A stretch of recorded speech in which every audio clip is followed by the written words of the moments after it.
The room smelled of diesel fuel and desert dust. It was January 1991, and somewhere beneath a canvas tarp in the Saudi sand, a woman was pulling on her boots in the dark, the kind of dark that comes before a sun rises over a place that has no interest in you. The canvas above her had begun to turn the faintest blue at its edges, that particular cold shade that exists only in the minutes before light commits to arriving. On the ground beside her, half buried under her kit bag, was a form, a standard Army casualty classification form, pre-printed, carbon-copied, the ink already dry. She had been issued it the week before, the way soldiers are issued things, without ceremony, without explanation. A form for every soldier, just in case. She had not looked at it closely, but she knew what it was. She knew what the boxes on it meant, and she knew, with the particular clarity that comes only in the hour before dawn, that none of those boxes had been designed with her in mind. Her name, according to a unit roster later archived by the U.S. Army Center of Military History, was Specialist Melissa Coleman. She was 23 years old. She was not supposed to be in combat. She was, by every legal definition the United States military had constructed over the preceding 50 years, a support soldier, a logistics specialist, assigned to a medical evacuation unit behind the forward line of troops. But the forward line of troops in this war was everywhere and nowhere. And the distinction between support and combat, a distinction that had shaped military law, military culture, and military women's lives for generations, was about to dissolve in the desert heat like a mirage that had always been one. Before this story is done, you will understand why that distinction was never really about safety. It was about something older, something more durable, and something that did not disappear when the war ended. The form will come back. It always does. If you're drawn to histories that hide in the margins of official records, the stories that were filed, archived, and quietly left unretrieved, consider subscribing. There is more where this comes from. Now, let us go back to the beginning. In the summer of 1990, Kuwait was a country that most Americans could not find on a map. It was small, oil-rich, and governed by the Al-Sabah family, a dynasty that had ruled under British protection for most of the 20th century.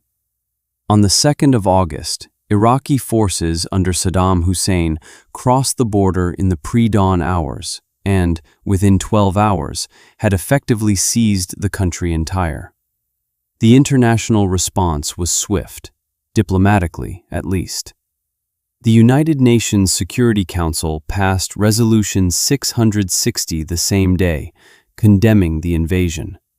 Sanctions followed, resolutions multiplied, and the United States, under President George H.W. Bush, began assembling the largest coalition military force since the Second World War. Operation Desert Shield, as the initial deployment was called, was a logistical undertaking of staggering scale. Within weeks, hundreds of thousands of American troops were being transported to Saudi Arabia. Among them, and this is where the official record begins to show its first fractures, were approximately 40,000 women. 40,000. That number was not accidental. It was the product of decades of incremental policy shifts, each one justified by military necessity, each one quietly expanding the role of women in uniform, while simultaneously insisting, in the language of law and regulation, that nothing fundamental had changed. The combat exclusion policy, first codified in 1948, barred women from direct combat roles. But direct combat had never been cleanly defined. And in the years between Vietnam and the Gulf, the Army had placed women in positions: intelligence, communications, aviation support, military police. that brought them close enough to the front that the distinction began to require increasingly creative legal reasoning to maintain. The Gulf War did not create this contradiction. It simply made it impossible to ignore. To understand what happened to women in this war, you have to understand the geography of the theater. The Iraqi army had dug into Kuwait and southern Iraq across a front several hundred miles wide. The coalition's plan, eventually executed as Operation Desert Storm, called for a massive ground offensive combined with an air campaign of unprecedented precision. But the terrain was flat, featureless, and offered no natural boundaries between front and rear. Military planners knew this. What they did not fully account for, or perhaps chose not to account for, was that a war without clear front lines is also a war without clear exclusion zones. The regulations that barred women from direct ground combat assumed a landscape with identifiable perimeters. This landscape had none. As one declassified planning document from U.S. Central Command, later cited by historian Francine D'Amico, noted, with bureaucratic understatement, the co-location of support and combat elements in this theater presents unique challenges to the application of existing assignment policies. Unique challenges. What those words meant in practice was this. Women in support units were regularly positioned within range of Iraqi artillery. They drove supply convoys on roads that had not been cleared. They operated communication systems inside command posts that were, by any tactical definition, primary targets. Some were assigned to MASH-style field hospitals that received casualties from the forward edge of the battle area. Casualties who arrived still warm, still bleeding, sometimes still alive. And when Iraqi Scud missiles began landing in Saudi Arabia, imprecise, terror-oriented weapons that did not distinguish between a tank crew and a medical clerk, they fell on women as readily as on men. The policy said women were not in combat. The missiles had not read the policy. Her name was Adrienne Mitchell. She was a specialist with the 14th Quartermaster Detachment, a water purification unit out of Greensburg, Pennsylvania. On the 25th of February, 1991, a Soviet-designed Al-Hussein missile, an Iraqi variant of the Scud, impacted a warehouse in Dhahran, Saudi Arabia, where her unit was billeted. The blast killed 28 American soldiers. Adrienne Mitchell was among them. She was 23 years old. She is recorded in official casualty lists as a non-combat death. The Army's classification system at the time had no adequate category for what she was. A woman who died in a war zone, in a war, from enemy fire, while performing her assigned military duties. The form required a box. The available boxes did not include her reality, so the form found the closest approximation and marked it, filed it, and moved on to the next name. What gets written in the box shapes what gets remembered, and what gets remembered shapes what gets built, funded, studied, and fixed. A single wrong designation, multiplied across hundreds of files, becomes the official version of events. Not through conspiracy, through paperwork. The Dhahran attack killed more American soldiers in a single incident than any other event of the Gulf War. It prompted immediate congressional investigation. It exposed catastrophic failures in the Patriot missile defense system, which had been publicly praised as near perfect just days before. It generated thousands of pages of testimony, analysis, and after-action review. Adrienne Mitchell's name appears in those pages. Her death is documented. But the question her death posed, why was a woman, legally excluded from combat, killed by enemy fire in a combat zone, was treated in the official record as an administrative anomaly rather than a structural indictment. The policy was not changed. It was, instead, reclassified. The machinery at this point becomes visible. In the months and years following the Gulf War, the United States military commissioned a series of internal reviews examining the role of women in the conflict. These reviews are not secret. They exist in the public record, accessible through the National Archives and through academic research. What is striking about them, reading them now, is not what they conclude. It is what they are careful never to directly say. The reviews acknowledge uniformly that women performed effectively under conditions that the existing policy had not anticipated. They acknowledge that the combat exclusion created operational problems, that commanders in the field had, in some cases, quietly ignored the regulations in order to maintain unit effectiveness. They acknowledge that the line between support and combat had, in practice, ceased to exist in any meaningful tactical sense. And then, carefully, methodically, they redirect.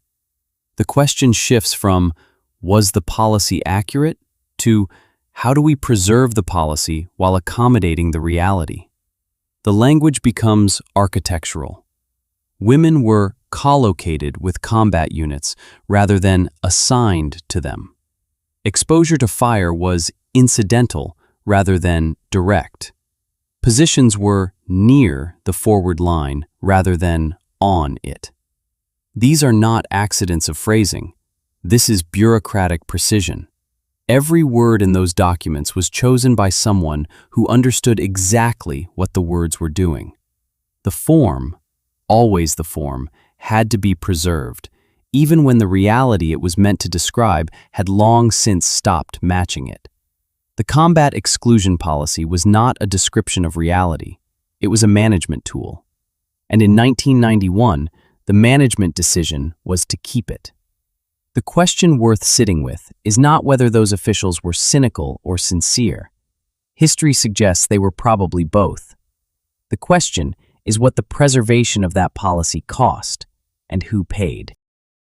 To understand what the form erased, you have to travel further, past the American bases, past the coalition perimeter, and into the cities that the war passed through rather than around. When Iraqi forces occupied Kuwait in August 1990, they imposed a rapid and systematic transformation of public life.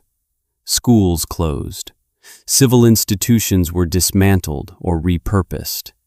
The Kuwaiti currency was invalidated, and Kuwaiti women, who had occupied a relatively privileged position in Gulf society, educated, often employed, participants in public and professional life, were abruptly subjected to conditions shaped by the administrative culture of Ba'athist Iraq. The records here are fragmentary.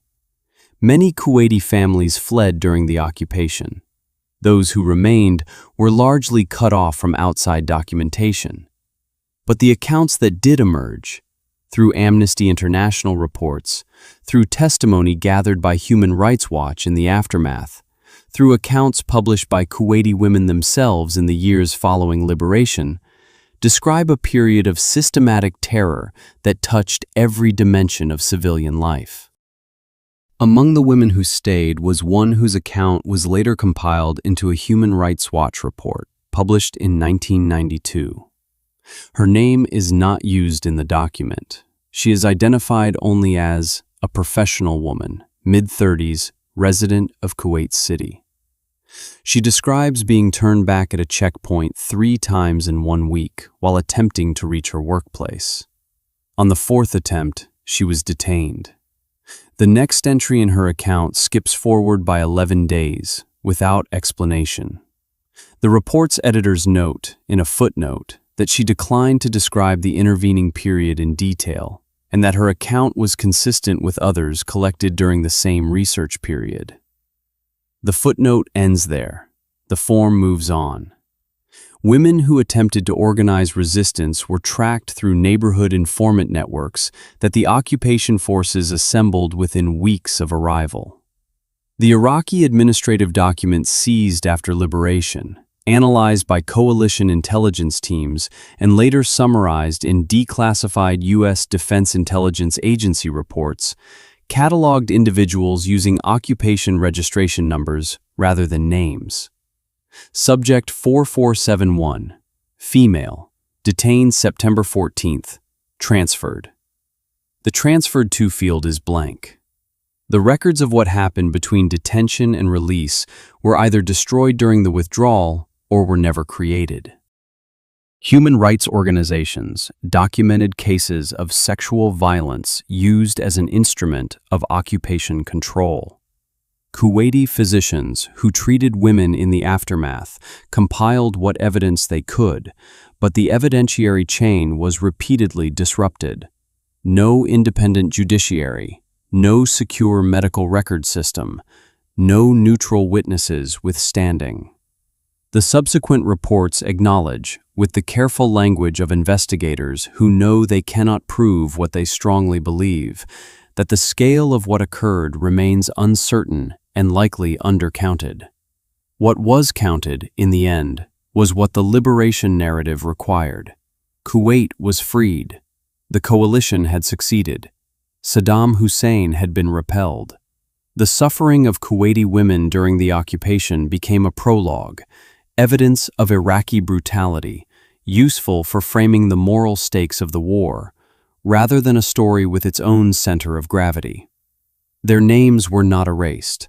They were simply never written down in the places where writing counts. 2,000 kilometers to the north and west, a different erasure was already underway. Quieter, slower, and measured not in weeks, but in years. The air campaign that began on the 17th of January 1991 was, by any military measure, extraordinarily effective. It degraded Iraqi command and control with a speed that surprised even its architects. It neutralized the Iraqi Air Force in days. It systematically dismantled the infrastructure, bridges, power plants, communication nodes, that sustained both the military and the civilian population. That last category, civilian infrastructure, is where the story of Iraqi women during and after the Gulf War begins.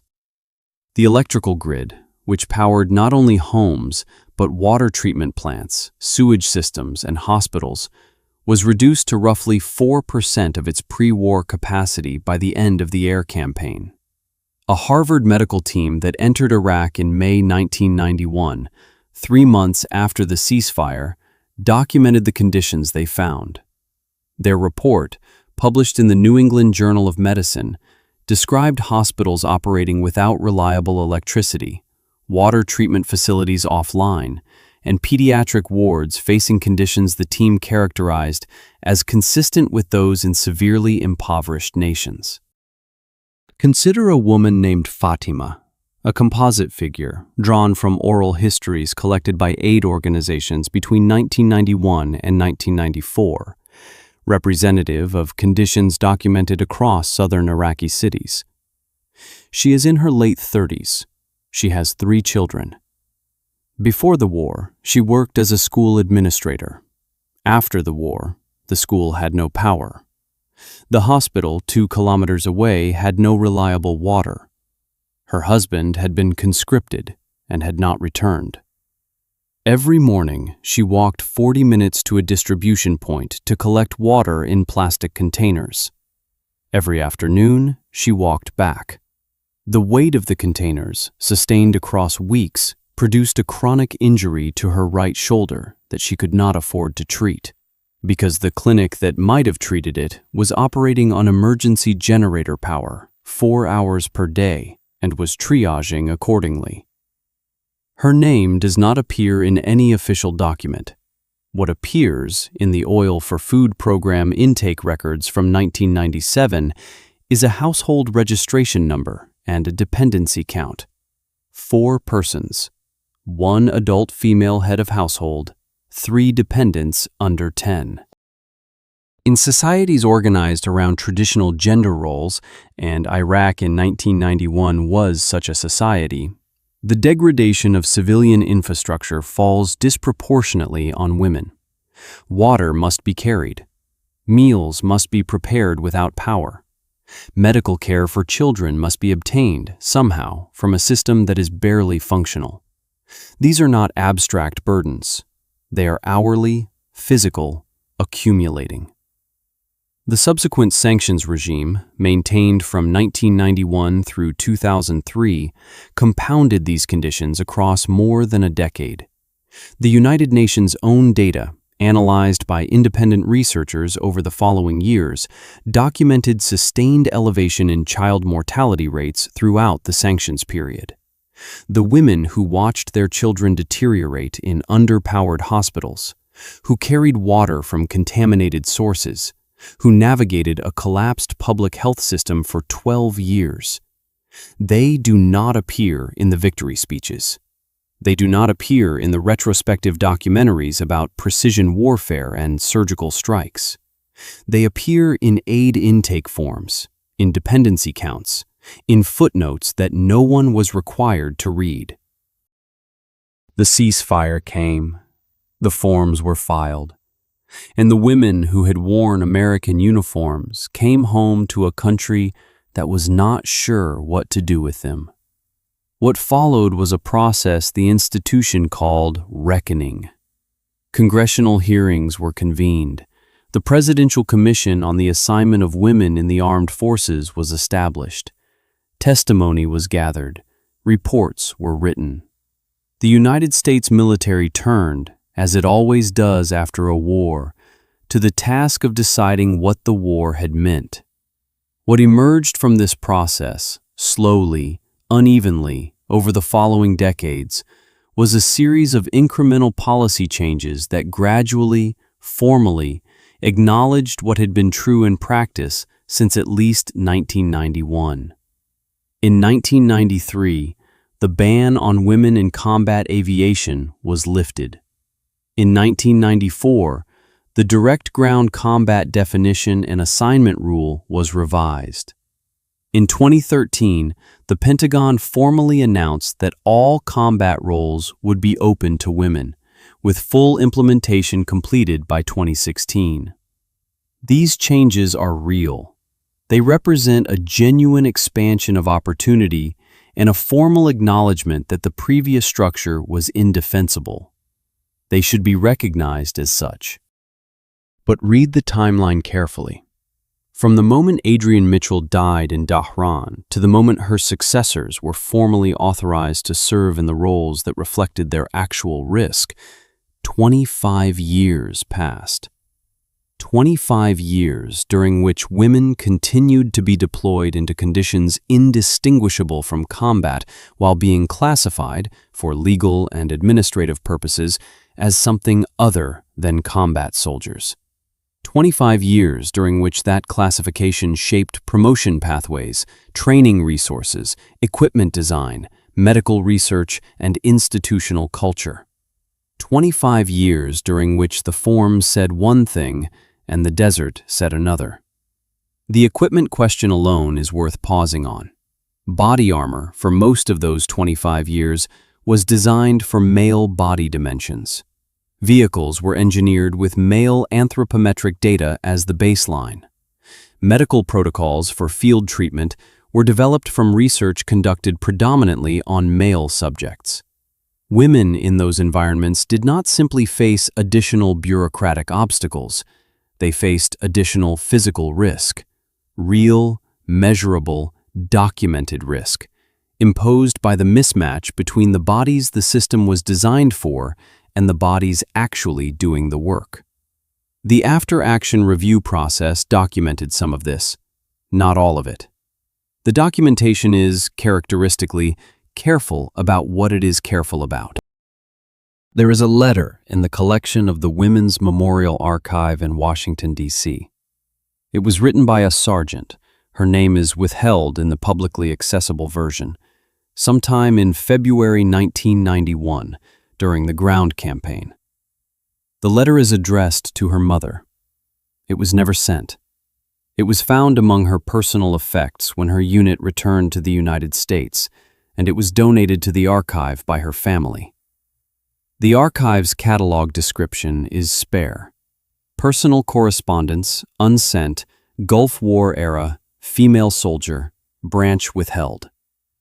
The letter itself describes, in ordinary language, the experience of waiting, of hearing artillery at night and not knowing its direction, of the smell of burning oil wells on the wind, which the soldier describes as smelling like the inside of a car that has been left running too long in a closed garage, of not being frightened in the way she had expected to be frightened, but instead being frightened in a way she could not name or describe to anyone around her, because the named categories of fear did not quite capture it.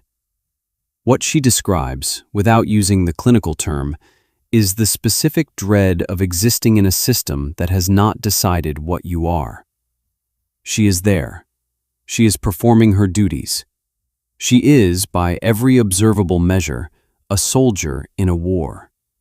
But the documents that govern her existence insist she is something else. And she knows the documents. She is Army. She understands what the documents mean, and what it means to exist outside their accurate description. She had, somewhere in her kit, a casualty classification form, issued the week before, pre-printed, the boxes already set. She had not filled it out yet. She was not sure which box was hers. The Gulf War ended officially on the 28th of February 1991, when President Bush announced a ceasefire. 100 hours of ground combat, Kuwait liberated, coalition casualties, remarkably, given the scale of the operation, relatively low by the standards of modern warfare. The operation was declared, in almost every public forum, a success, and by the metrics that were being measured, it was. The maps showed what had been taken and returned.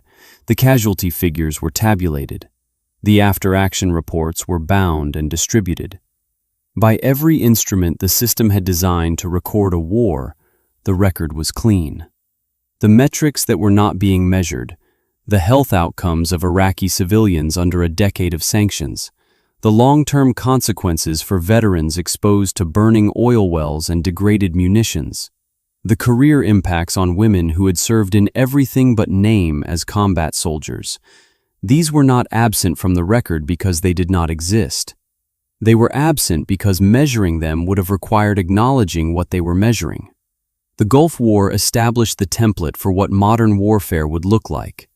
Precision air power, rapid ground maneuver, overwhelming technological advantage, limited ground combat duration, and a clean public narrative of decisive victory.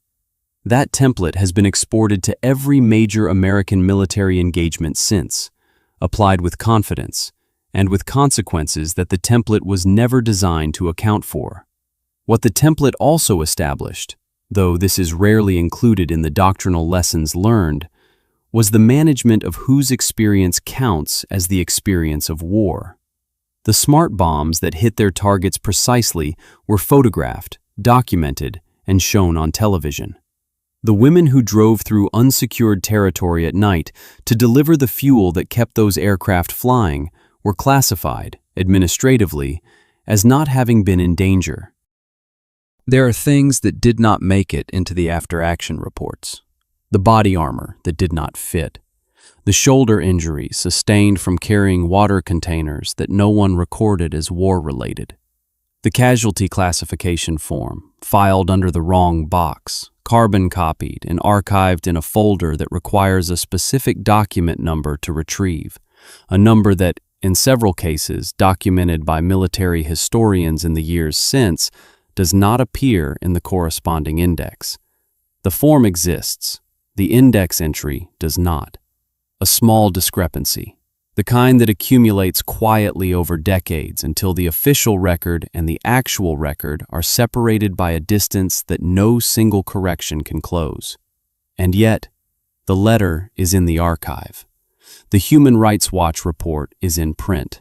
The Harvard medical team's findings are in the journal. The registration number on the oil for food intake form points, however obliquely, to a household, a woman, a weight carried every morning for years. The evidence was never completely destroyed. It was filed in places that required knowing to look. It survived in the margins of documents that were themselves marginalized. It endures in the gap between what the form said and what the body knew. The question that this war, and every war conducted in its image, leaves open is not whether the record can be recovered. Parts of it can. The question is what it means that the system was designed from the beginning to make recovery difficult. Not through malice, through paperwork. Through the careful selection of which boxes to print on a form and which realities to leave with no box at all. We are still printing those forms. The boxes have not changed as much as we tell ourselves they have.